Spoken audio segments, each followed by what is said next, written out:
Take a look at Ashton.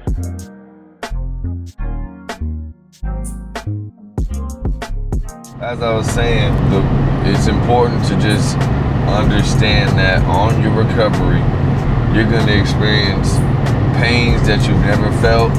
You're going to experience, tightness, just discomfort, because obviously you just got your body surgically repaired.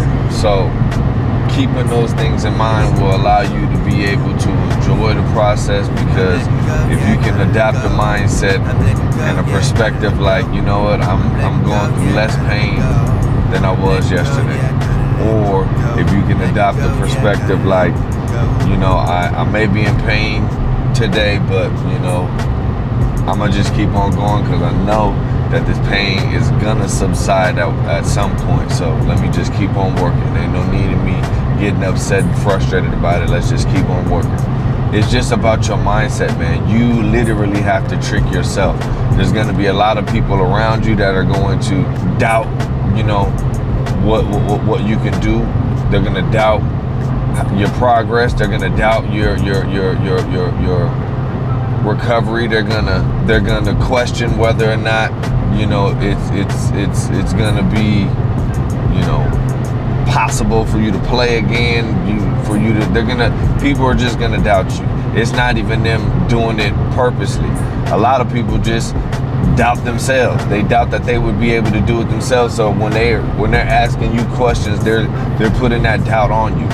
You know what I mean? When they're talking to you about the situation, they're putting their fears on you. So understand that you have to know who you are. You have to have a goal, and you have to stay determined to get that goal accomplished.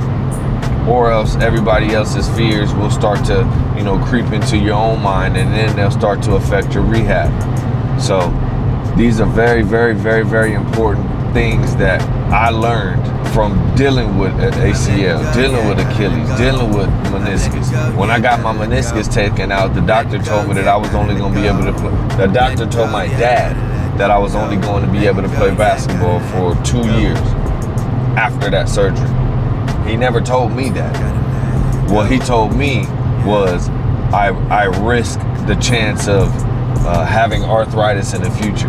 Now you're telling this to an 18-year-old kid who is a year and a half removed from ACL surgery and hasn't played basketball competitively in 3 years.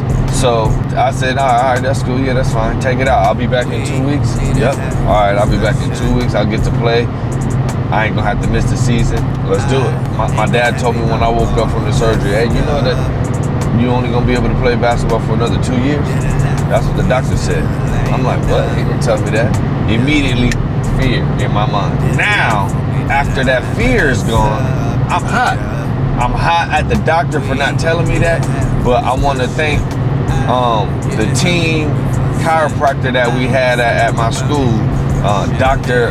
Henry, my dude Doc Henry, man. Doc Henry told me to start taking glucosamine pills with chondroitin, I don't know how to pronounce it, but glucosamine. And I've never had any pain in my knee. I continue to work out. That's what he told me, that I have to work out, keep my legs strong.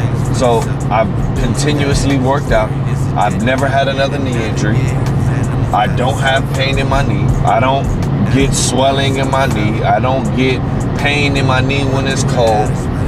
I have a regular knee, and I'm still able to hoop. That 2 years that doctor said it didn't work. Yeah, so you can't always go off of what people are gonna say, even the doctor sometimes, because the doctor is only going off of what he's seen in the past, But you gotta understand, you not that everyday person. Now, we ain't average, fam. We don't do that.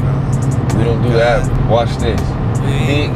Yeah, so essentially, all of the NBA athletes that are getting hurt, all of these athletes that are the top athletes in the world that are dealing with these Achilles injuries in the NBA, it's doable.